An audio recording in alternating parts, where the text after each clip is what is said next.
कभी कभी राजनीति में ऐसी कहानियां सामने आती हैं जो किसी फिल्म की स्क्रिप्ट से बिल्कुल कम नहीं लगती।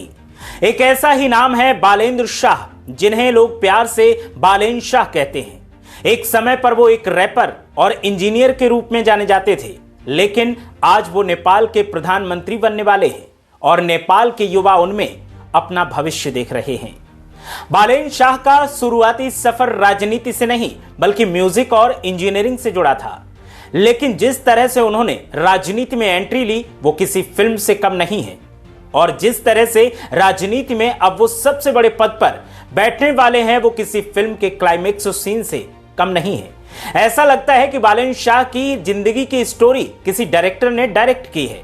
उन्होंने सिविल इंजीनियरिंग की पढ़ाई की और साथ ही नेपाली हिप हॉप इंडस्ट्री में कदम रखा और फिर सफलताओं और लोकप्रियताओं का ऐसा माइलस्टोन सेट किया है कि हर कोई हैरान है। उनकी कहानी जो सुनता है वो दंग रह जाता है।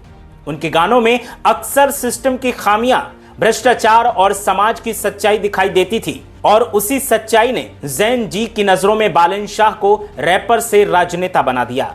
यानी राजनीति में आने से पहले ही वो सिस्टम पर सवाल उठाने वाले कलाकार बन चुके थे। लेकिन अब जिस सिस्टम पर बालेन शाह कटाक्ष करते थे, अब उसी सिस्टम को रेगुलेट करने वाले हैं। 2022 में जब काठमांडू के मेयर का चुनाव हुआ था, किसी को नहीं पता था कि बालेन शाह कुछ कमाल करने वाले हैं। बालेन शाह ने एक इंडिपेंडेंट कैंडिडेट के तौर पर चुनाव लड़ने का तब फैसला किया था। उन्हें नहीं पता था कि वो जिस सियासत में उतरने वाले हैं उस सियासत में पहली ही बॉल पर वो छक्का लगा देंगे। यहां खास बात यह थी कि उनके पीछे कोई बड़ी पार्टी नहीं थी।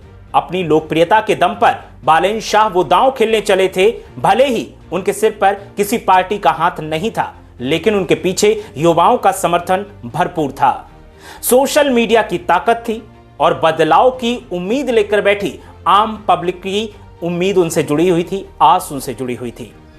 जब काठमांडू मेयर चुनाव के नतीजे आए तो फिर सब हक्के बक्के रह गए। बड़ी बड़ी पार्टियां और बड़े बड़े नेता धराशायी हो गए।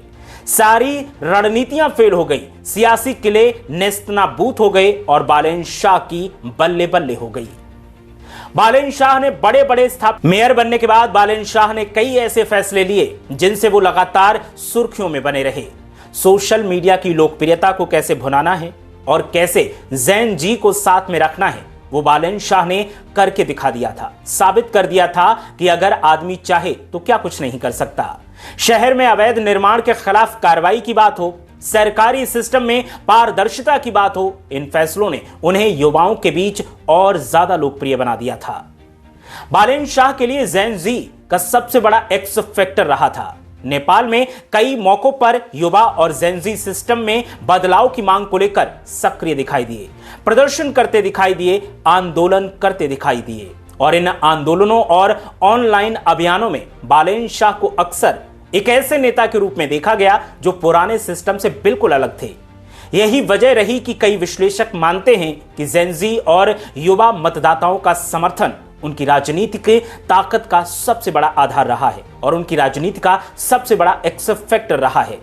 आज के समय में बालेन शाह को नेपाल की राजनीति में एक नए दौर के नेता के रूप में देखा जा रहा है।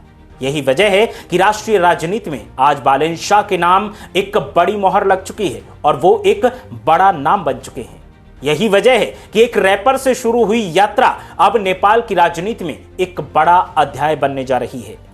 बालेन शाह की कहानी हमें यह बताती है कि कभी कभी बदलाव राजनीति के बड़े नेताओं से नहीं होता है, बल्कि एक इंजीनियर, एक कलाकार, एक आम नागरिक भी इसकी शुरुआत कर सकता है और बालेन शाह ने वो करके दिखा दिया है।